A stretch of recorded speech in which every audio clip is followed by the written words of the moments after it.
what is up, everybody? Welcome back to another video. Sitting behind me is my custom 97 Nissan hardbody lowrider build, and we are going to be driving over to Motorland in Arundel, Maine today to check out some of the cool cars in their museum. I'm going to pick some of my favorites and just kind of walk around them for you guys today, so let's get right to it. This is cool to see. We got a whole restoration project. Loudness is spree up on the trailer right now. That is pretty beautiful to see, man. So I figured we'd start out with this 1967 ISO Griffo.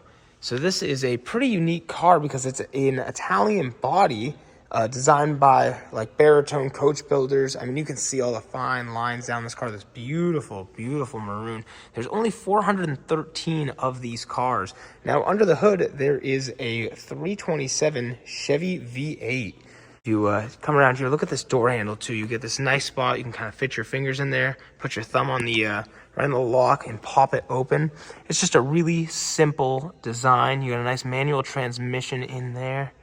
This beautiful tan interior. Lots of space back here as well. I love how sleek this back glass is. The body lines of this thing are beautiful. Such a fantastic car to see. It's very, very unique, and I just wanted to walk around, give you guys a good look. I love the old Italian plate back there as well.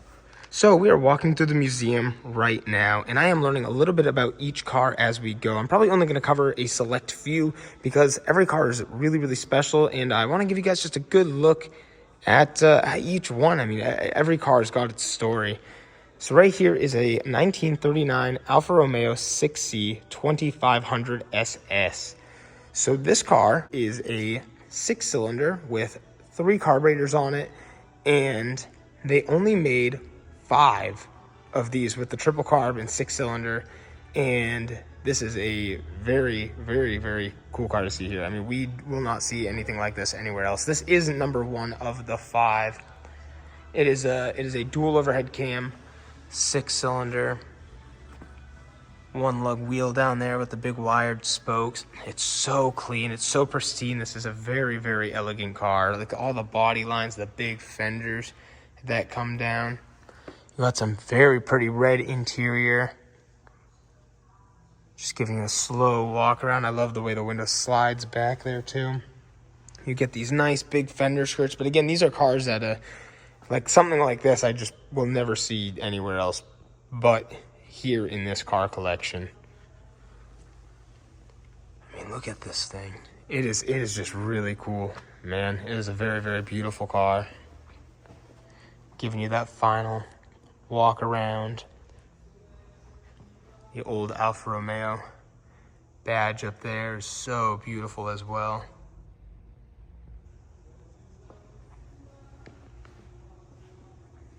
This is another very crazy cool car to see here. This is a 1957 Chrysler Super Dart 400.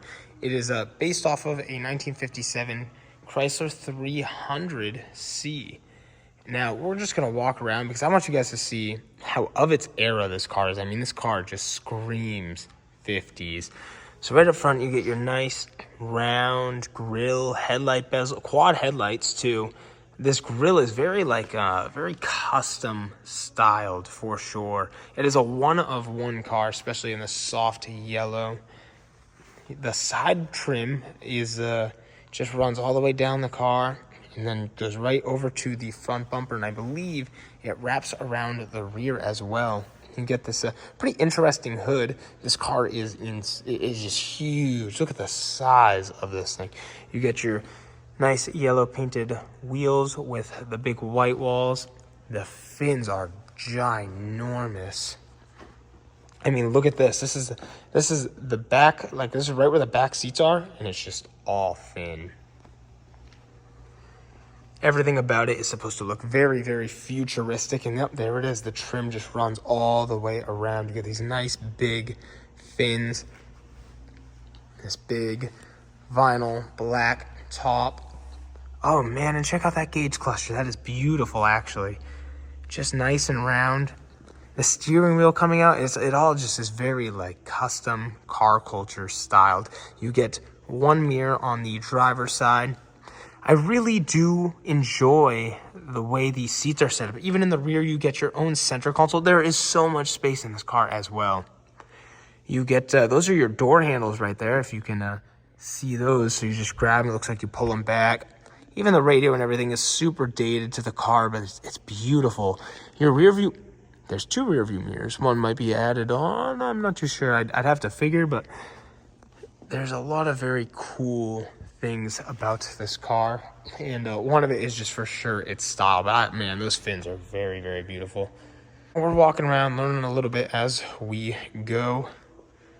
But wow. Here's a little information on the car as well, for anybody curious. Powered by a 392 firepower Hemi V8 engine. So awesome to see. Now this little car right over here is a 49 Ferrari 166 Inter Cabriolet. The whole body is actually aluminum, so this car weighs next to nothing. It's all cast aluminum as well. So it has been restored and it very beautifully done. Check out this nice blue interior. Now something you may be pretty surprised, as I was to learn, is this car was actually powered by a V12. Now it's a very, from what I've gathered, a little bit smaller V12, but it's still a V12 nonetheless, and something that is definitely this light must just rip. Honestly, that's the best word for it. I mean, this thing must be very, very quick. Very, very crazy enough, this car sat in a scrapyard for 20 years. That is very, very crazy to see, especially given the condition of it now. So something else that's really cool to note is this is one of Ferrari's earlier motor cars. So this has serial number 033S, and this would essentially be Ferrari's 16th road car to hit the streets, which is very, very interesting to see. I have a little bit of information down here for you guys to see. This is also one of 3 convertibles, and under the hood the engine is a 1995cc 12-cylinder engine making 90 horsepower. I like these fogs down here. You get your nice big headlights. I mean, it's all just one big cast of metal. It's very cool. The doors obviously were casted separate, and a couple other small things like that. Like I said, the interior is really cool, but you got this little clock on the dash there. All the knobs, everything is just so well done. Very fantastic to see. Now we're going to move over to this old Hudson Italia. Little walk around for you guys. So it is a 1954, and the story behind it is a old lady had bought this brand new and owned it until she was about 94. So we got these big fins up on the front here. Look at the headlight the contour of this. It's very crazy. This is actually an all original car, and they were only made 25 of them, 26 if you include the prototype. Another coach-built car by Superleggera, if I have that correct. Learning as I go as well. You get your big white wall. I mean, look at that, man. Wow. The one lug wheel is very cool to see. And all these fins are functional. So you get some more fins back here. Look at the door handles. It looks as though you must put your thumb on there and it pulls out the handle and you can grab it. So something we're gonna walk around. This is all a part of the door. The unique styling of this car is my favorite thing. I mean, it's just so unique. I've never seen one, probably because it's such a low production number. But you got some little markers or something down here. I haven't even read up on this yet, so here, I'll show you guys that first and let you know if I see anything. It is a 6-cylinder, 4.5 liter engine with a 3-speed manual transmission. Says some original low miles, so we'll have to see if we can see it in there. Hudson Italia concept was to create a brand new type of car, a European-inspired American sport coupe that could compete with Corvette, Nash, Healey, Kaizen Darer, and the forthcoming Ford Thunderbird. So this is very, very cool. Hudson was trying to increase their recognition. This car was actually sold new in New England, which is very cool. Just 2 families as owners, including the legendary Wayne Carini. So the first owner, and Wayne Carini has owned this car, and now it is at the Motorland Museum. And I mean, not even like a thing to pick apart on the car, but just kind of a sign of beauty and age is just the paint, you know? It's definitely old, but it's really cool to see how pretty it is still in its original shape. Now, this interior is something that is very interesting. I don't know if it's just supposed to be for luggage back here. It seems as so. It doesn't seem like there's any space for seats, so it would just be a two-seater. And look at these seats. The bolstering, it's just so cool. But I mean, check out this dash. You get a nice little hump right here. Like the horn ring, just all the designs in these older cars, man. You just can't beat it. Your radio right over there towards the passenger side. And something very cool worth noting is these very, very pretty taillights. Oh, and your gas doors back there. Check out this bumper. You get this, it's all closed off for your license plate. It just keeps everything nice and clean. Very fantastic car. I would love to see these lit up at night for sure. So right over here, we have a 1940 Tatra T87. Now here's a good look at some of the information for anybody interested. Very cool story to read up on.